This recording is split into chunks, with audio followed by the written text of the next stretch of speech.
அம்மா, என் மகளுக்கும் 8 வருடமாக இப்படித்தான் இருக்கின்றது. மருந்து சாப்பிட்டால் எந்த பலனும் இல்லை. பேசவே மாட்டேங்கிறா. என்ன செய்வது என்று தெரியவில்லை. ஆனால் அனைத்தும் புரிகிறது. பேச முடியவில்லை. அதிகமான கோபப்படுகிறாள்.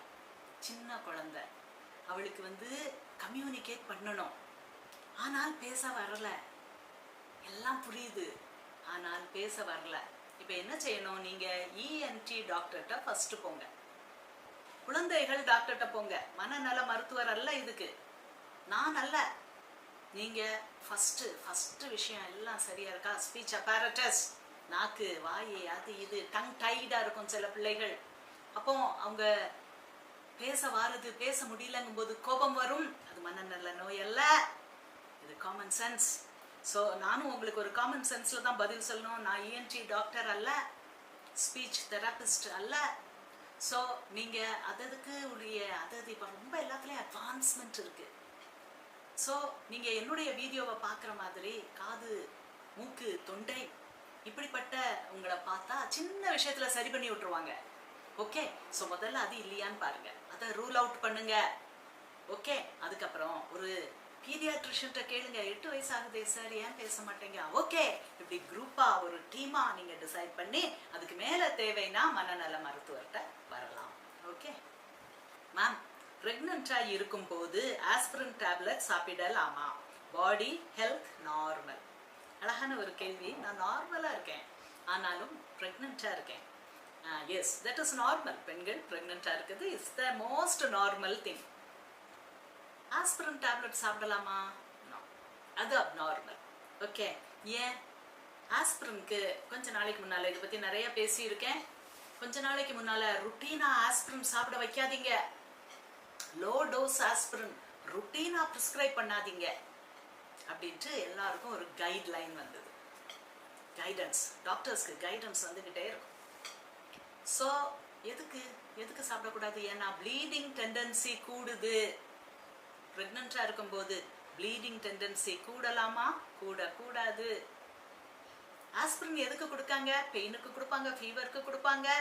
லோ டோஸ் ஆஸ்பிரின் எதுக்கு கொடுப்பாங்க? கிளாட்ஸ் ஃபார்ம் ஆகிடக்கூடாது, ஆன்டி கிளாட்டிங், அதனால ஸ்ட்ரோக் வந்துடக்கூடாதுன்னு கொடுப்பாங்க. ஆனால் அதற்கு கொடுக்கக்கூடிய அதே ஆஸ்பிரின் என்ன செய்யும்? செரிப்ரல் கிளாட் வராது, செரிப்ரல் ப்ளீட் அடிச்சிடும். அதனால நிறைய ப்ராப்ளம் வரலாம். அதுக்காக ருட்டீனா லோ டோஸாக இருந்தால் கூட சாப்பிடாதீங்க நாங்கள். ஸோ நீங்கள் ஒரு ஸ்பெஷல் பீரியடில் இருக்கீங்க, ப்ரெக்னன்சி, நோ ஆஸ்பிரின். ஓகே, உங்களுடைய மகப்பேறு மருத்துவத்தை காட்டி நீங்கள் கன்ஃபார்ம் பண்ணிக்கலாம். ஓகே, நான் காமன் சென்ஸில் தான் பேசுவேன், அவங்க எக்ஸ்பர்ட் நாலேஜோட பேசுவாங்க. ஓகே, இன்னொரு கேள்வி.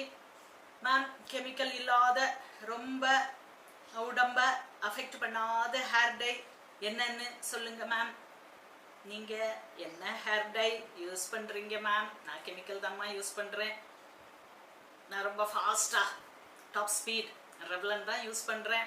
நிறைய பேர் என்கிட்ட உங்கள் டை எப்படி, நீங்கள் இப்படி எடுக்கீங்களே எப்படி அப்படின்னு கேட்குறீங்க, புரியுது. ஓகே, கெமிக்கல் இல்லாத ஹேர் டைனா நீங்கள் ஒரு சிவராமன் சார்கிட்ட கேட்கலாம். ஸோ இப்படிப்பட்ட பல நான் ரசிக்கக்கூடிய சித்தா டாக்டர்ஸ்ட்டை கேட்கலாம். ஓகே, நேச்சுரல் ஹேர் ஸ்டைலிஸ்ட்டை கேட்கலாம். அண்டு இப்படி நிறைய வழி இருக்குது. சரியா, எனக்கு தெரிஞ்சதெல்லாம் கெமிக்கல் தான். அது உடம்பை பாதிக்குமா பாதிக்காதா? ஐ பிலீவ் இன் ரெவ்லன், அவ்வளோதான். ஓகே, ரெவ்லான் ரொம்ப உடம்பை பாதிக்காதுன்னு நினச்சி நான் என் ஹேர் டையை போட்டுக்கிட்டு இருக்கேன். ஓகே, இன்னும் கொஞ்சம் நாள் அந்த ஹேர் டையை நிப்பாட்டணும். எஸ், என்னுடைய பேர குழந்தைகள் பெருசான உடனே, எஸ், தான் இல்லாத பேர குழந்தைகள் இன்னும் கொஞ்சம் பெருசாயிட்டாங்கன்னா நான் அப்பப்போ என் பாட்டி ரோலை மட்டும் ப்ளே பண்ணிக்கிடுவேன். இப்போ சில சமயங்களில் அம்மா ரோலும் ப்ளே பண்ண வேண்டியது இருக்குது. ஓகே, ஸோ ஹேர் டை இல்லாத அந்த நாளுக்காக நான் ஏங்கி கொண்டு இருக்கிறேன். அதுவரை ஏதோ கொஞ்சம் என்ஹான்ஸ்மெண்ட், வயசு கம்மியாகிற மாதிரி ஒரு சீட்டிங், அவ்வளோதான். நிறைய பேர் எங்களுக்கு இயற்கையான வைத்தியங்கள் சொல்லுங்கள், இயற்கையான உணவுகள் சொல்கிறீங்க அப்படின்னு கேட்குறீங்க. நான் ஒரு கேள்வி கேட்குறேன். அரளி விதை அரைத்து சாப்பிட்டால் அவ்வளோதான், ஒன்று உயிர் போயிடும். அதுக்காக அது இயற்கையா இல்லை அது ஹர்பா, அது செயற்கையா அப்படிலாம் கிடையாது.